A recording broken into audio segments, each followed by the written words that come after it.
Alors, je vais vous présenter maintenant quelqu'un qui s'est fâché avec les Corses, il s'est fâché avec les Arméniens, il s'est également fâché avec des associations d'handicapés, avec des féministes, avec Manuel Valls. Et ce soir, il a eu envie d'avoir des embrouilles avec vous tous, en même temps. Pierre-Emmanuel Barré trouve qu'on en fait trop avec les Belges.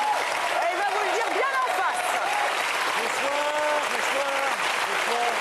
Bonsoir, Pierre-Emmanuel. Bonsoir, ça va bien? Bonsoir, merci. Alors, avant toute chose, je tiens à rassurer les téléspectateurs. Contrairement aux personnes qui envahissent le plateau aujourd'hui, je suis français de souche. Je suis également hétérosexuel et d'éducation chrétienne. Autant vous dire que je suis une sorte d'ovni à la télévision.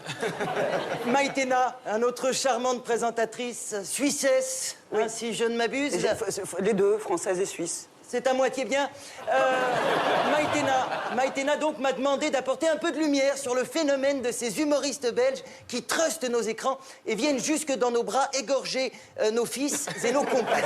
Alors, vous remarquerez quand même que lorsqu'on a besoin d'un éclairage intellectuel et pertinent, on fait encore appel à des Français.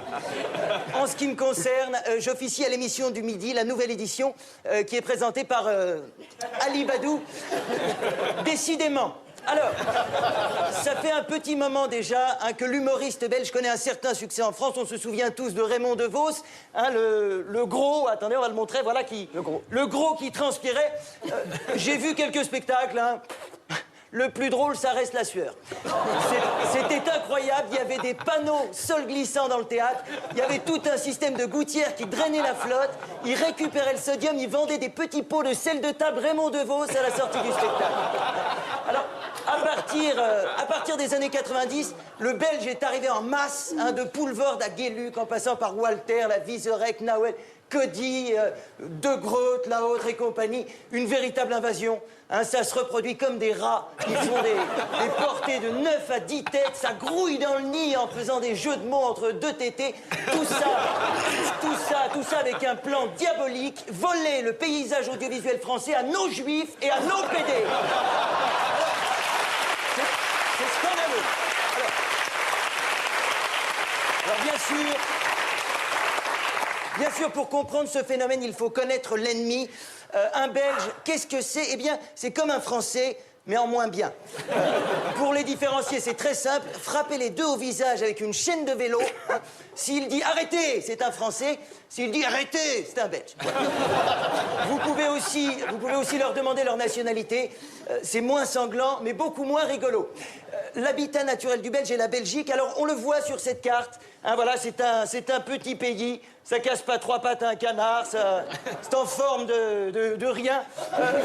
Au mieux, on dirait une flaque de vomi. Pas étonnant que Gérard Depardieu s'y sente comme chez lui. Et puis alors, attention.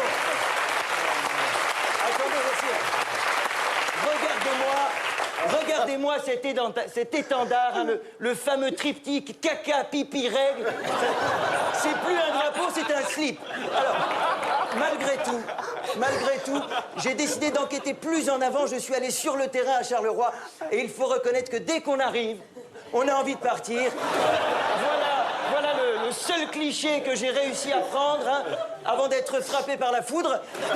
Même la Syrie, en ce moment, c'est plus sympa. Voyez comme il fait beau, regardez, les enfants gambadent, les enfants sautent, courent, c'est formidable. S'il vous faut une preuve supplémentaire, voilà une carte d'Europe en jaune. Vous avez les pays où il fait bon vivre, et en noir, vous avez les pays qui donnent envie de se pendre.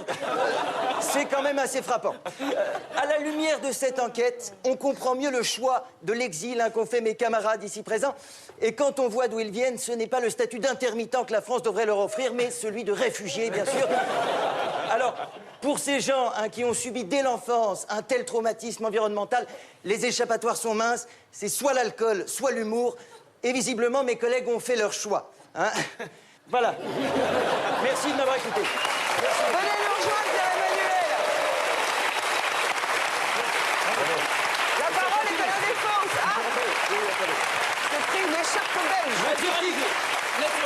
Le triptyque classique. Bon, on va pas se mentir, vous êtes potes. Non, ils sont potes. Moi, non. Alors, allez-y. Moi, je trouve que t'es vraiment génial, Pierre-Emmanuel. Tu devrais quand même un peu aller te faire foutre aussi, mais je veux dire...